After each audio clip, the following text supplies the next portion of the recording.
चल PM हाऊसला direct entry काय काय काय असं एकदम आणि गेल्यानंतर मोदीजी म्हणले क्या पुणेकर कैसे हो म्हटल्यानंतर म्हणलं नक्की एकदम अजून बरं वाटलं की आज यांच्या टीममध्ये आपण काम करणार आहोत आणि संधी मिळतीये.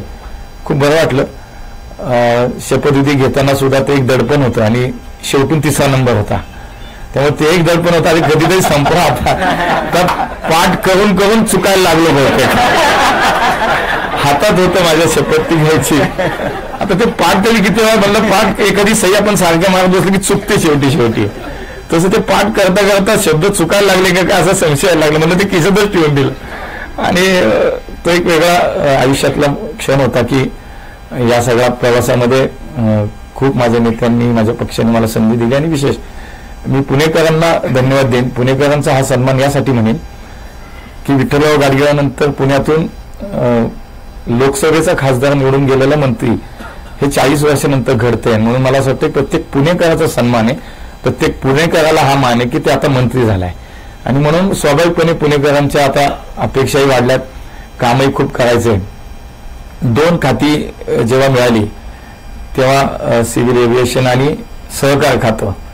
पण सहकार खातं म्हटल्यानंतर परत पोटात गोळा आला की आता बिग बॉस बरोबर काम करायचंय. म्हणजे खरं तर ज्यांना भेटण्यासाठी आमच्यासारखे कार्यकर्ते आमच्या नेत्याला भेटण्यासाठी आम्ही खूप प्रयत्न करतो. कधीतरी भेट व्हावी, ओळख व्हावी, नावाने हाक मारावी आपल्याला कधीतरी अशी धडपड असते कार्यकर्त्याची. स्वाभाविक 30 वर्षाचा आमचा हा सगळा प्रवास त्यात स्वाभाविक असं वाटतं ना की काहीतरी व्हावं. तर आज त्यांच्याबरोबर काम करायचंय. 2 बैठका झाल्या. त्यामुळे खरं तर हे सगळं करत असताना आता जबाबदारीची जाणीव माझ्या पुणेकरांनी मला इतकी मोठी संधी दिली आहे. त्यामुळे आता खूप पुढच्या काळामध्ये 5 वर्ष हे जबाबदारीची जाणीव आहे. या पुणे शहराला जसं प्रचारापूर्वी म्हणत होतं की देशातील सर्वोत्तम शहर करायचं, सर्वोत्तम शहर करायचं. म्हणजे काय करायचं तर सर्वार्थानं सर्वदृष्ट्या शहराचे अनेक विषय आहेत. पुढच्या 50 वर्षाचा पुण्याचा विचार करून आपल्याला काम करायचं आहे. दिलेली संधी जी आहे, दिलेली जी काही जबाबदारी त्याला न्याय द्यायचं काम केलं पाहिजे. मी 30 वर्षाच्या काळामध्ये संघटनेत खूप काम केलं.